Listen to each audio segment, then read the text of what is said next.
nós vamos dar início aos trabalhos, vamos convidar a professora Ismênia para presidir a parte da manhã e vamos chamar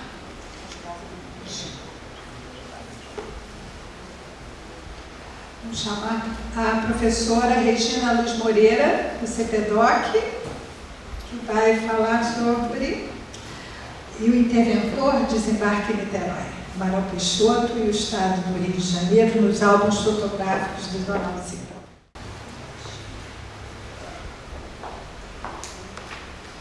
Bem, sem mais demoras, né, vamos ouvir a Regina. A sua melhor credencial já foi apresentada pela Celina, né? Não apenas uma estudiosa, mas quase que uma arqueóloga, né? Do acervo desde a época de Getúlio, do acervo de um pouquinho antes, da organização do Arquivo do Amaral. A organização do Arquivo do Amaral, né? Então, uma profunda conhecedora deste material.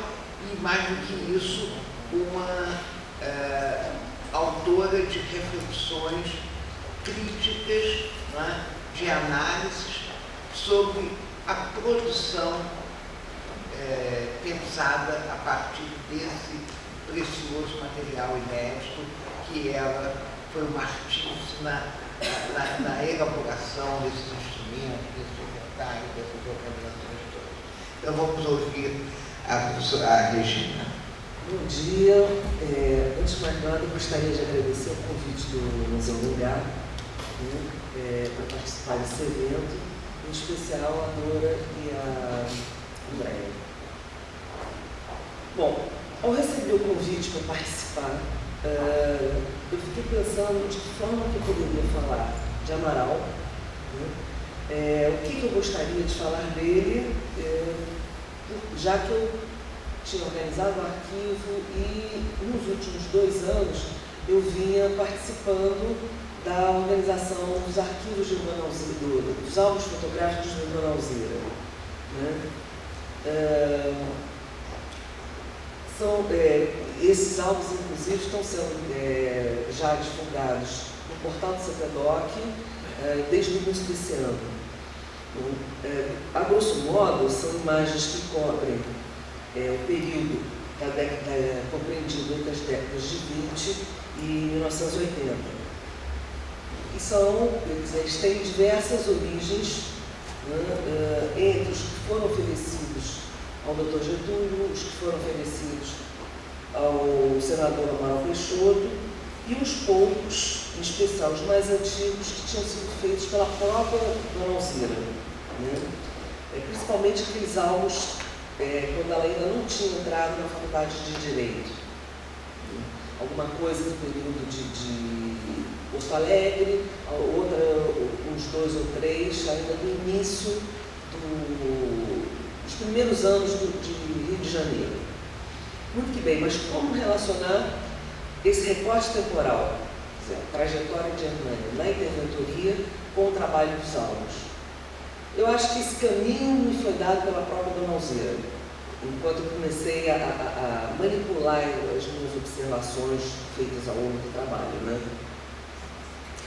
Então, o meu objetivo aqui vai se apresentar, eu não tenho nada amarrado ainda, são apenas algumas reflexões, né, que surgiram ao longo desse trabalho com os álbuns e na tentativa de compreendermos que memória visual é essa que foi sendo construída e reconstruída por Dona Alzira ao longo de quase 65 anos. Mas para isso, eu antes tenho que fazer um breve amarrado do que foi Amaral Peixoto como interventor do Estado do Rio. Bom, 32 anos e alguns poucos meses foi a idade com que Hernando Amaral Peixoto atravessou a Baía de Guanabara e desembarcou na Praça Martim Afonso para assumir a interventoria do Estado do Rio. Oficial de Marinha por formação e mais tarde graduado em Engenharia pela Escola Politécnica do Rio de Janeiro, Amaral Peixoto vinha desempenhando, desde 1933, a função de ajudante de ordens da Presidência da República e, em momento algum, chegaram a cogitar a possibilidade de ocupar qualquer cargo político no antigo Estado do Rio, muito menos no governo do Estado. Muito pelo contrário, influenciado pelo seu irmão Augusto, candidato em 1933 à Assembleia Nacional Constituinte pelo Partido Autonomista do Rio de Janeiro, ou do Distrito Federal, desculpa, e com o intuito de ajudar na candidatura do irmão, Hernani começou a envolver-se com a política da capital da República, a andar pelos subúrbios do Rio, a estabelecer contatos. Logo chefiava os núcleos distritais de Irajá e da Penha e montava escritórios eleitorais em áreas como São Cristóvão, Rocha Miranda e Calendária, já vislumbrando a possibilidade de lançar a sua própria candidatura nas eleições de 1938, mas sempre com os olhos voltados para a política do Distrito Federal. O ingresso de Amaral Peixoto na política foi acompanhado de perto por Getúlio Vargas.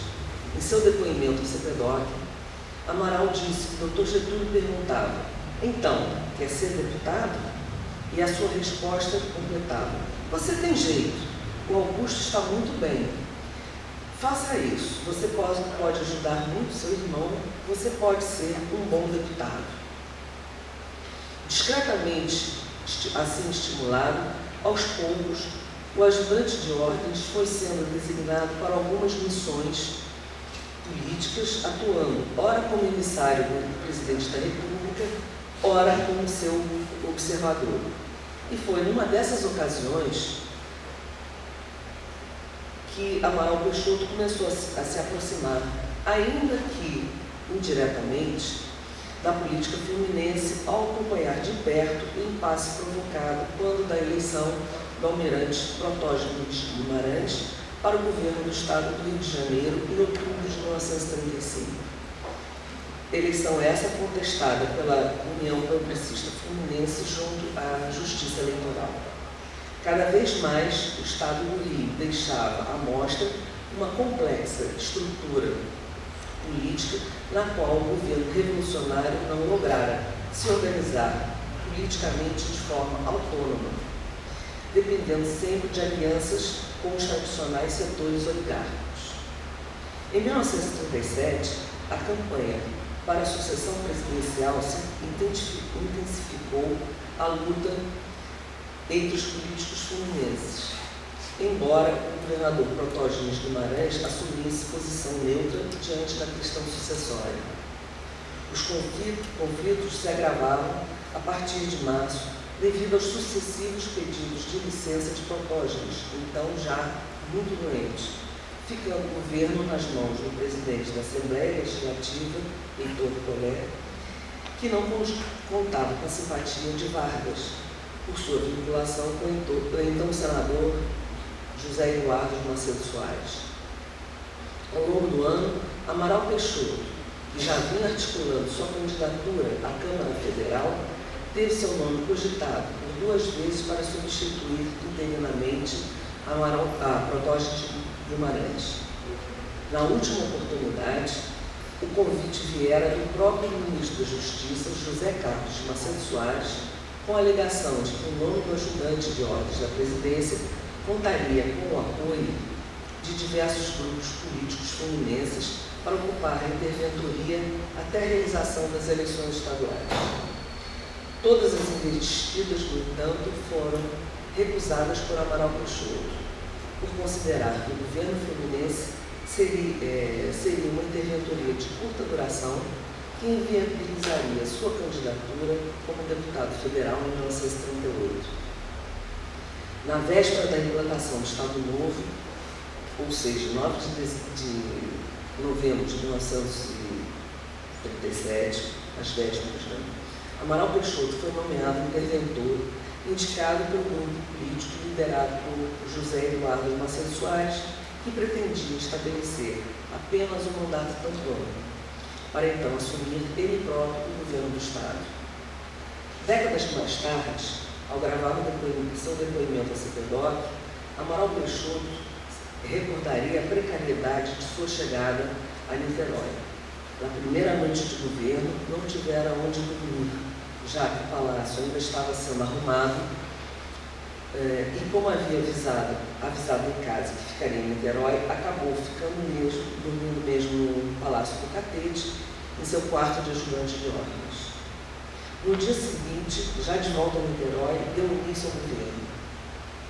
Os primeiros dias, Amaral passou a maior parte do tempo recebendo pessoas, cercado, tratando de assuntos que nem de longe tinham relação com os interesses do Estado. Além disso, como a interventoria fora algo inesperado, Amaral Peixoto assumira o governo sem ter escolhido nomes para compor seu secretariado. Isso levou a procurar uma posição de equilíbrio entre as correntes, tendo aceitado, inclusive, muitas indicações de José Eduardo Macedo Soares. Ao mesmo tempo, para quebrar o isolamento em meio aos muitos grupos políticos, começou a viajar pelo interior do Estado, de modo a conhecer e ser conhecido, e assim a eliminar a desconfiança com que fora recebido. Visitou também repartições para ter contato com os funcionários. Recebeu prefeitos, tudo com o objetivo de se preparar para governar, de se inteirar dos problemas fluminenses. Aqui vou procurar não detalhar muito o que foi a administração dele, para não tornar uma coisa enfadonha, mas para que depois a gente possa fazer a análise melhor com relação aos alvos de Dona Alzira, eu não posso deixar de mencionar alguns aspectos do que foi essa administração. Em termos práticos, ao assumir a interventoria fluminense, Amaral Peixoto teve um grande problema para resolver: a situação financeira deficitária do Estado, que era reflexo da crise econômica que vinha desde o final do século XIX. Tudo indicava ser necessária e urgente a remodelação fazendária, de modo a corrigir as falhas do aparelho arrecadador e assim evitar a evasão de rendas. Com a indicação de Luiz Simões Lopes, Amaral Peixoto nomeou Rezende Silva, que em 4 anos organizou a Secretaria de Fazenda, adotando uma política de maior rigidez financeira e conseguiu regularizar a arrecadação. Somente assim foi possível ao Estado conceder incentivos e isenções não só aos empreendimentos agrícolas, comerciais e industriais considerados básicos, mas também permitiu que o Estado buscasse empréstimos para a execução de obras prioritárias para o desenvolvimento. Além disso, para aumentar a arrecadação, Amaral Peixoto conseguiu que o governo federal criasse a Caixa Econômica do Estado do Rio de Janeiro, instalada em Niterói em 1939, e o próprio governo estadual instituiu a Loteria do Estado, a primeira em todo o país, cujos lucros foram alocados na área de assistência social e na distribuição de alimentação escolar. Ainda por insistência do interventor, o governo federal determinaria em 1941 a reabertura da alfândega de Niterói.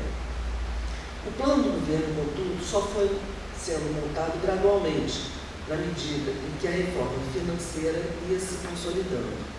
Ao mesmo tempo, também foi importante a criação, em 1938, do Conselho Econômico e Financeiro do Estado, criado nos moldes do Conselho Federal de Comércio Exterior. E aí ele mesmo conta isso no depoimento a CPDOC, como foi importante o período em que ele tinha passado como ajudante de ordens da presidência, que ele via o resultado dos debates todos no Conselho Federal. E fez um equivalente no Estado, cujos debates saíram, inclusive, vários projetos que mais tarde foram sendo implementados pelo governo. Também em 1938, Amaral criou a Secretaria de Educação e Cultura, desmembrada da Secretaria do Interior. Por seu intermédio, conseguiu praticamente duplicar o número de prédios escolares entre grupos escolares e escolas. Sua grande inovação, no entanto, foi a construção de escolas típicas rurais, cujos currículos incluíam, além do ensino elementar, noções de agricultura. Também desta secretaria foram os projetos que resultaram na criação do Museu Antônio Parreiras, na compra do prédio que mais tarde seria transformado no Museu Imperial de Petrópolis, e na construção do Estado Caio Martins, que depois de construído, quer dizer, muitas vezes teria um papel, desempenharia um papel semelhante ao que o Estádio de São Januário representava no Rio. O Departamento de Saúde Pública também foi alvo de revitalização, conseguindo, durante 13 meses consecutivos, inaugurar mensalmente uma unidade sanitária. Até o final do período da interventoria, todo o território fluminense se encontrava coberto em termos de atendimento.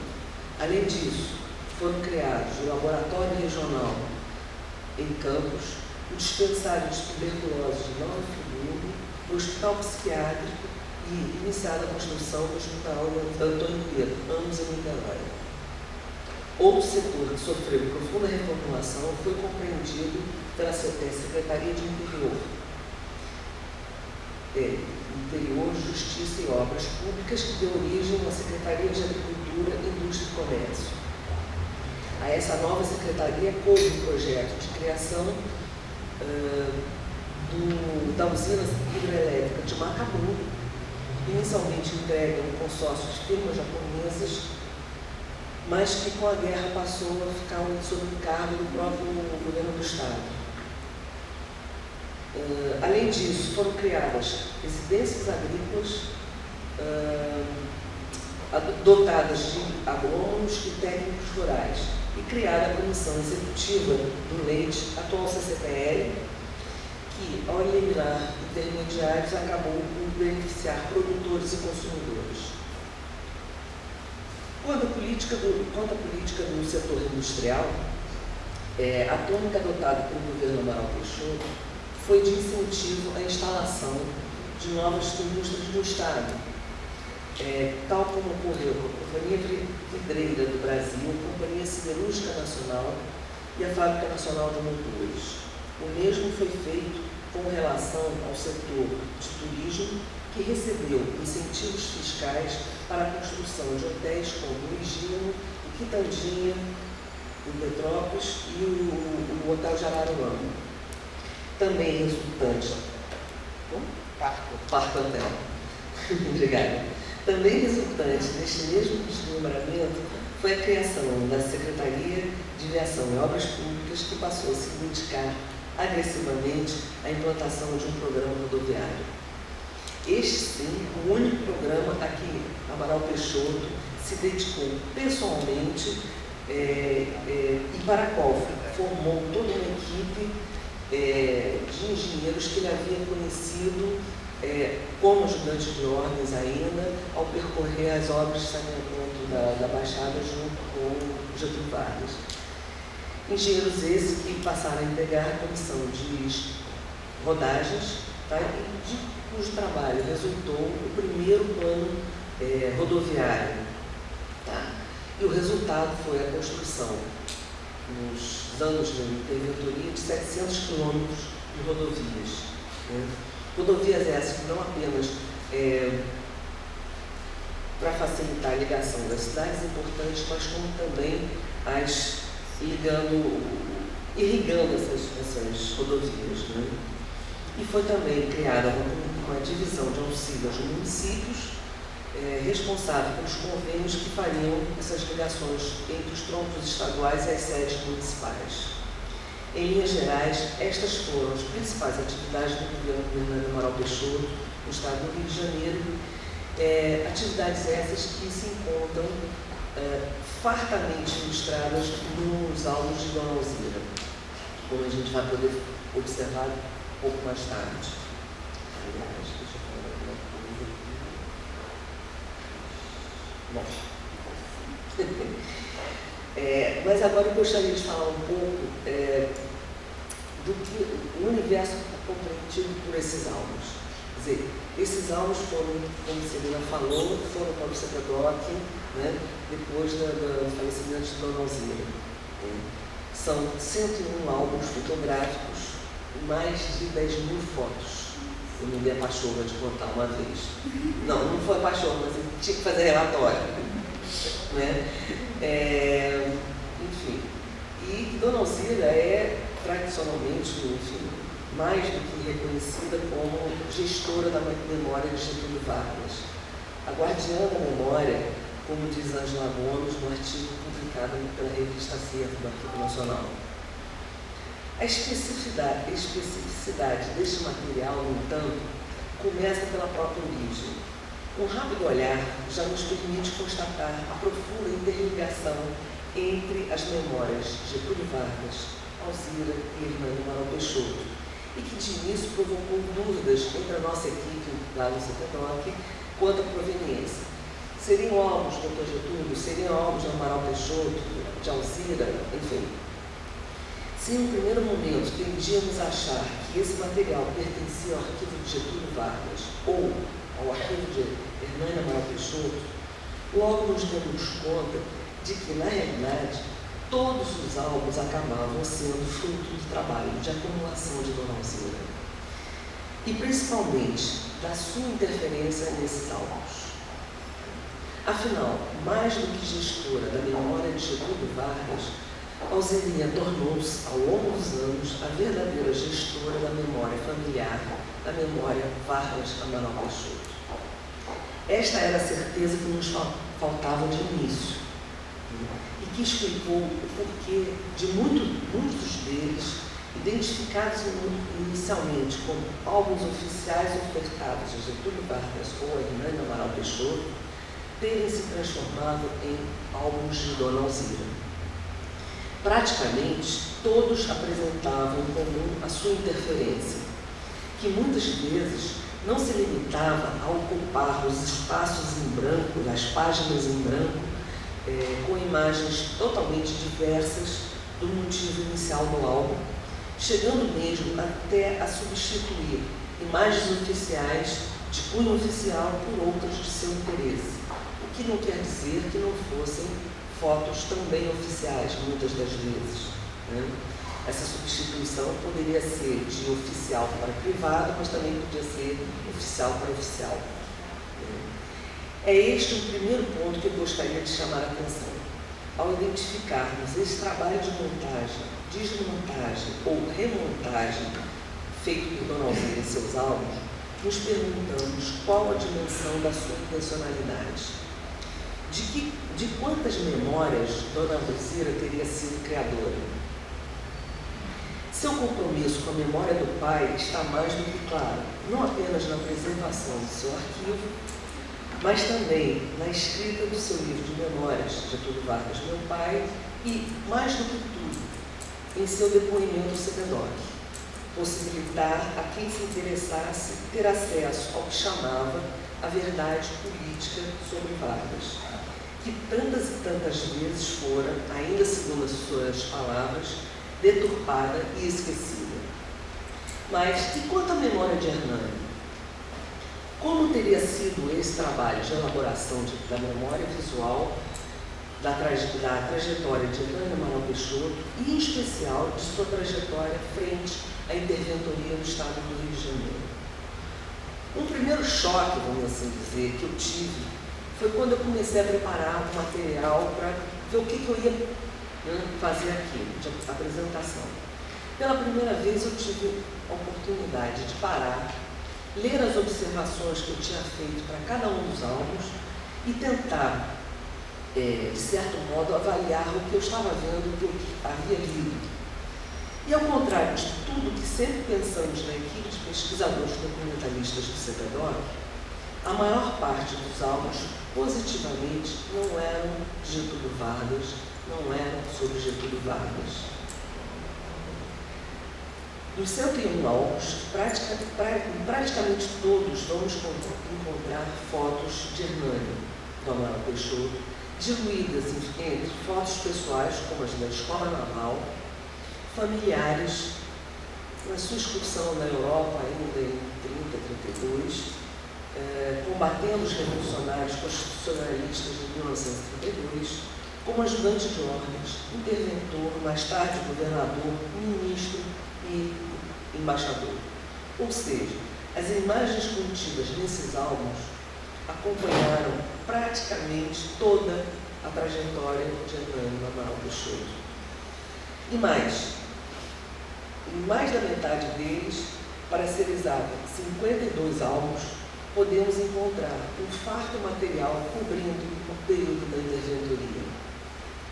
A organização interna dos álbuns, mesmo que para nós possa parecer estar mais próximo de uma desorganização, né, já que os eventos estão misturados entre si, não vigora nenhuma linha do tempo, são preocupações básicas de todo aquele, que são preocupações básicas, inclusive, de todo aquele que monta o seu próprio álbum.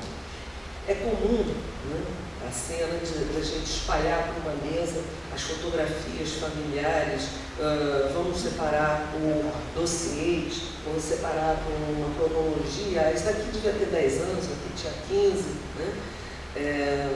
Enfim, a gente tem essa preocupação com a linha cronológica.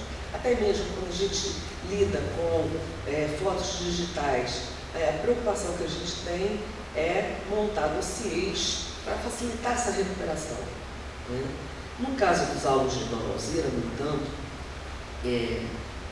antes que fosse feito esse trabalho de identificação do CPDOC, qualquer tentativa de localizar esta ou aquela imagem significaria um quase interminável trabalho de revisitação aos álbuns e, por extensão, aos períodos, aos tempos deles retratados.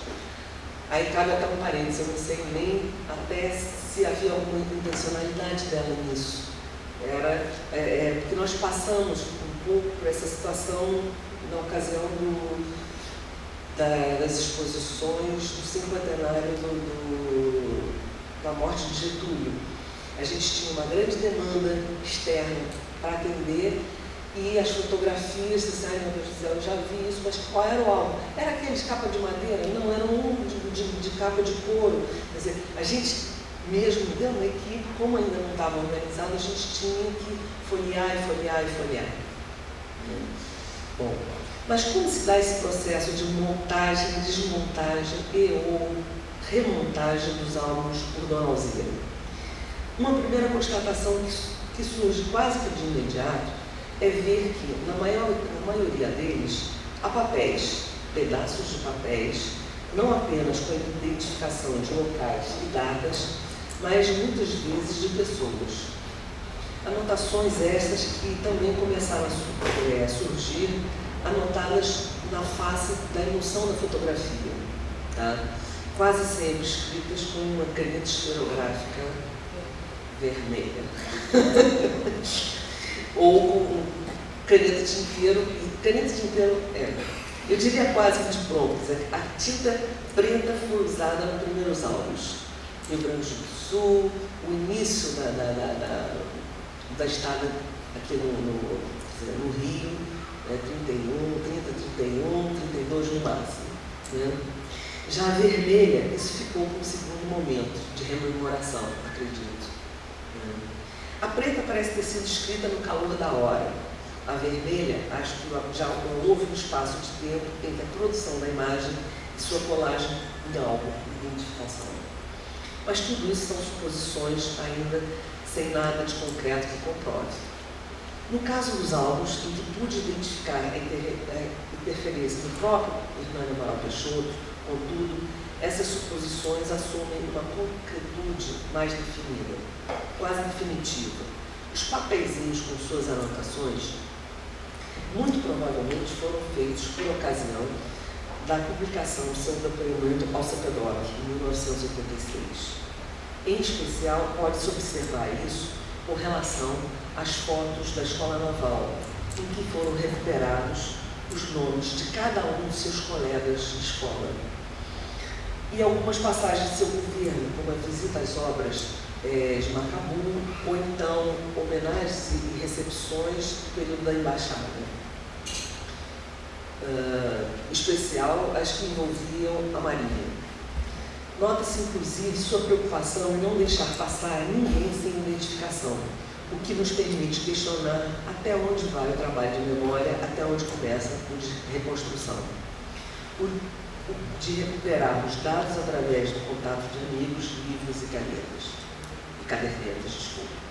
Outro ponto que eu gostaria de abordar aqui diz respeito à própria Dona Alzira, ao que teria sido o fio condutor deste seu trabalho de memória com os alunos.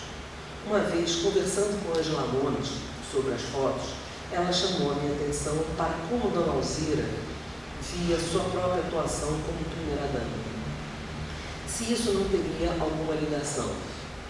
Foi o bastante para que eu mergulhasse em seu depoimento ao CPDOC, tá? Tentando achar alguma coisa, algum indício que me auxiliasse na compreensão dessas questões. Logo na primeira entrevista, em determinado momento, a entrevistadora, Maria Cristina Guido, perguntava a Dona Alzira se, ao retornar de sua lua de mel, já encontrara um clima diferente. Aqui vale um parêntese. Alzirinha e Hernani casaram-se em junho de 1939 e tinham a Europa no roteiro da lua de mel, mas foram aconselhados a permanecer apenas nos Estados Unidos e Canadá devido à tensão política na Europa.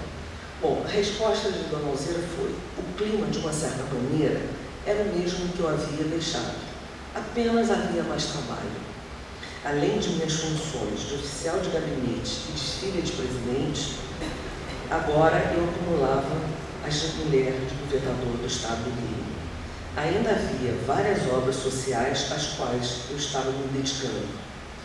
Do ponto de vista político, Getúlio tinha realmente se firmado naquele período. Havia obras em andamento do Estado Novo, obras que muita gente havia pichado, muita gente tem elogiado. Em outras palavras, Alzirinha tinha perfeita consciência do papel que cada um jogava, a começar pelo seu próprio, filha, mulher, presidente da LBA do Rio de Janeiro, criadora da defesa passiva e da Fundação Anchieta, razão pela qual suas infindáveis viagens ao interior do Estado eram sempre vistas como um momento em que não apenas representava a si própria e ao marido, mas também o pai que o nomeara. Muitas das vezes um trabalho de formiguinha, como ela disse em outro momento, mas que ao longo da interventoria conseguiu reverter em muitos municípios a disposição das forças políticas antagônicas. Assim, ao construir a memória visual do Hernani Amaral Peixoto, marido, como interventor do Estado do Rio de Janeiro, foi também, de certo modo, construir a do interventor nomeado por Getúlio Vargas, seu pai, já como ditador. Um interventor que, mesmo tendo assumido sem um programa de governo, teve por preocupação principal modernizar um Estado que encontrara, ao sumir em profunda crise econômica e política, que desde a decadência da produção cafeeira do Vale do Paraíba vinha se afundando em crise após crise. Tentar, portanto, entender a importância do papel de Hernani Amaral Peixoto como interventor tem-se que passar necessariamente por essa outra esfera de interventor nomeado por Getúlio Vargas. Mais do que seu marido, nesse caso, Hernani desempenhava o papel de interventor nomeado pelo seu pai. Bom, então eu a minha ideia inicial era fazer meio que temática, mostrando como ia aparecendo nos diversos álbuns, mas optei por uma questão de agilizar, selecionar alguns álbuns. Então, por exemplo, esse álbum 10, né, ele originalmente foi feito pelo Serviço de Cinema Educativo do Departamento de Educação do Estado do Rio. As fotos do álbum original apresentam legendas, todas elas desenhadas com... Já nas páginas pares, Dona Alzira colou fotos que registram a sua própria atuação no Estado como primeira-dama e como presidente da LBA. É óbvio que isso tudo reverte em termos da interventoria do marido. Então, por exemplo, o estádio Caio Martins. Nesse caso aqui, ainda essa foto é do álbum oficial, né? Mas que já registra o estádio já construído, né? E com uma função semelhante ao papel que era desempenhado pelo estádio de São Januário, né, no Rio.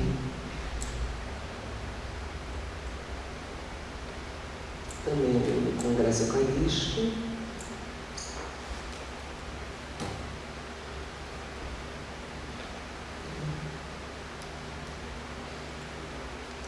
Aí ela já intercala com a construção de escolas, né?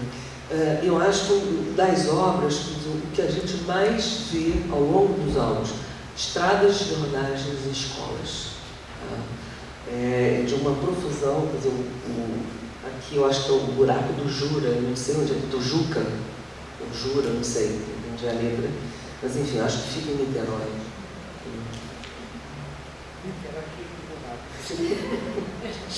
Inauguração do grupo escolar Getúlio Vargas.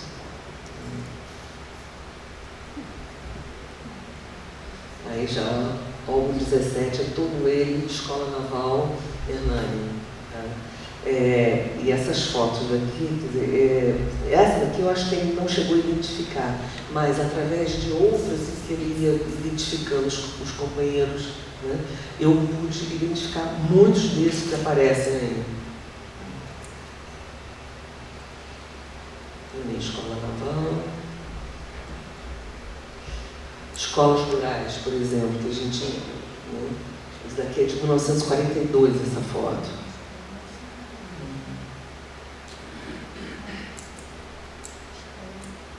Também escolas rurais.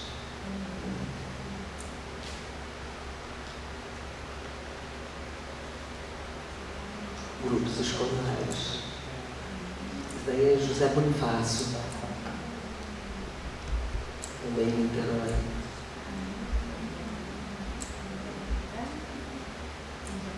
O grupo escolar Getúlio Vargas.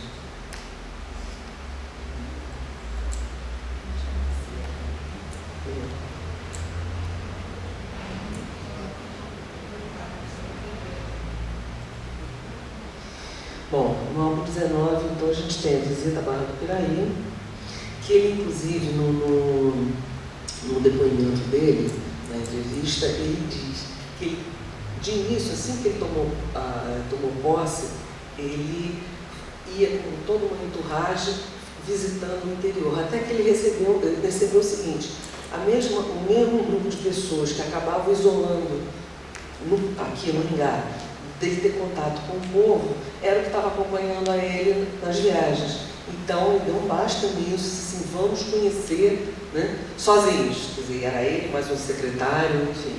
Mas eu acredito... E eu acredito que não tenha um município que não tenha sido visto. Quer dizer, a gente tem foto de Varriçai, Trajano de Moraes, Madalena, Carmo, São Fidélis, Barra do Piraí, enfim, Valença, assim, os que passam pela minha cabeça agora rapidamente. Né? Então, por exemplo, em Barra do Piraí, além da parte política, ainda tinha a questão das obras. Viu que estava sendo tocado pelo município, mas com conveniência, enfim, um convênio com o Estado. Então, no caso, abastecimento d'água. Em 1943, essa foto. Escola Cabo Frio, quer dizer, a precariedade de Cabo Frio na época foi o aproveitamento dessa casa velha em escola, uma escola mista que você não vê indicada nas outras. Bom, esse álbum é maravilhoso porque, a pretexto da visita de Getúlio ao terceiro RI, em 41, tem uma série de eventos, quer dizer, eles saem da visita ao terceiro RI, vão para um almoço aqui no Ingá, do almoço no Ingá vão visitar as obras vão visitar o Antônio Parreiras, depois, se não me engano, a Fundação Anchieta, enfim, tem uma série. E aí, Dona Alzira mesmo, sentada junto, quer dizer, participando, não só como primeira-dama, mas como filha de Getúlio, muita vontade. Aqui já a visita ao Antônio Parreiras.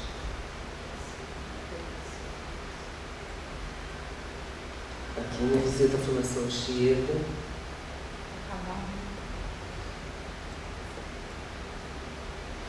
Sim, tinha esquecido, a inauguração do Abrigo Cristo Redentor. Quer dizer, foi tudo.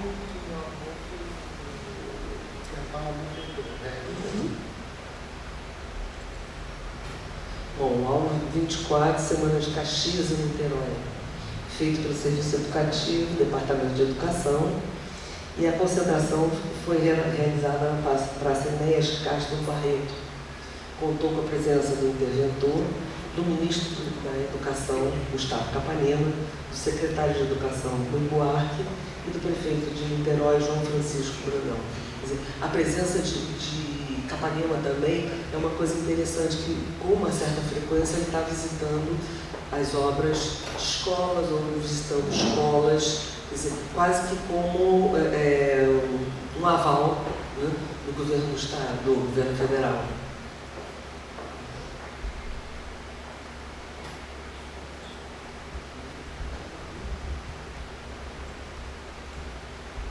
E mais uma vez o Caio Martins. Bom, e aí esse lado oficial intercalado com visita de Amaral Peixoto aos estaleiros, que também tem pelo menos uns 2 ou 3 álbuns com visita ao dique Riclage, a Ilha da Conceição, a Ilha do Viana. Não, tudo bem, então já vou acelerar. A Ilha do Viana, enfim, e tem também na década de 60 depois. A usina de Macabu, construção da usina, 41, operários. Aí vem inauguração de posto da LBA, cooperativas de leite, Vila Militar em Resende, e as missões rurais, que são também uma iniciativa fantástica, que elas saíam da capital e iam para o interior para explicar ao agricultor, né, sobre a coordenação do alcoforado, que é esse intolerante alcoforado.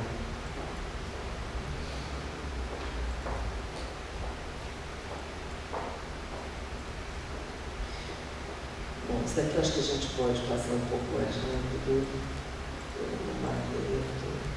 Eu queria passar, são 2 álbuns. Aqui a abertura da Amaral Peixoto, as missões, Capanema de novo. Isso aqui que é uma coisa interessante, quer dizer, a preocupação com a atualização da lavoura. Quer dizer, foi levado um professor de Piracicaba, que era a universidade que o Maneco Vargas fez, né, especialista em cultura de cana, para conversar com os agricultores de campos, né, produtores. Construção do Quitandinho. 86.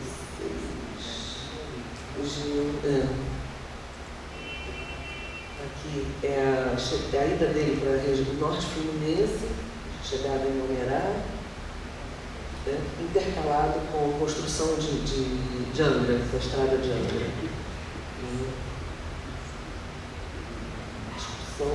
Construção Serra Angra dos Reis. Campos São João da Barra, Campos São João da Barra, Campos de Niterói, Copã, Marcelo, chegada dele, Cantagalo.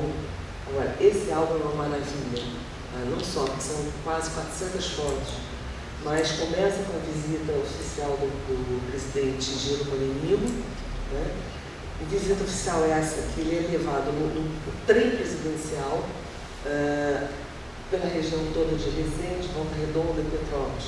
Resende ele vê construção da Academia Militar, Volta Redonda, toda a construção, não só da usina de Volta Redonda, mas como também de escolas em Volta Redonda, na cidade de Volta Redonda, e Petrópolis ele visita o Museu Imperial, onde assiste a inclusive, em Petrópolis, assiste a uma manifestação de desfile estudantil.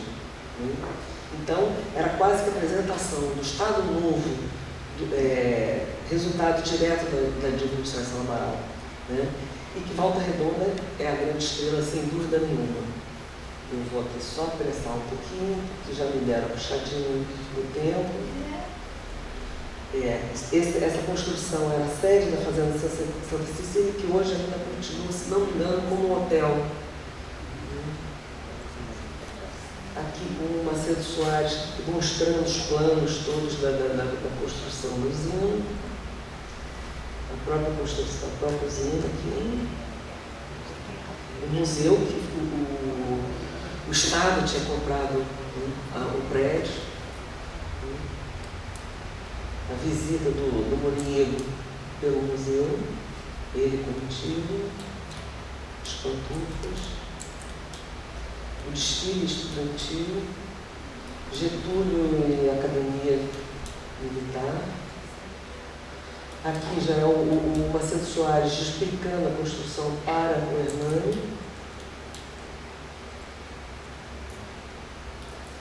Dona Alzira inaugurando o grupo escolar. É isso aqui. Agora, para encerrar, eu só queria ler uma frase que eu achei no meio do depoimento do senador, em que eu acho que fecha no início, né? Apesar dele não ter se candidatado à interventoria, apesar dele não ter tido nenhum nenhum programa de governo, né?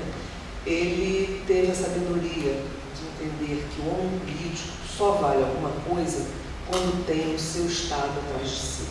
Quer dizer, a importância de você... Tanto que no início a André perguntou qual é o título, eu disse, olha, eu estou pensando em alguma coisa tipo de frente à Araibóia, de costas para o Rio. Quer dizer, a necessidade de Amaral Peixoto aterrissar aqui, entender o Estado, né, e que ele ia governar, procurar conhecer, enfim, e fazer. Obrigada.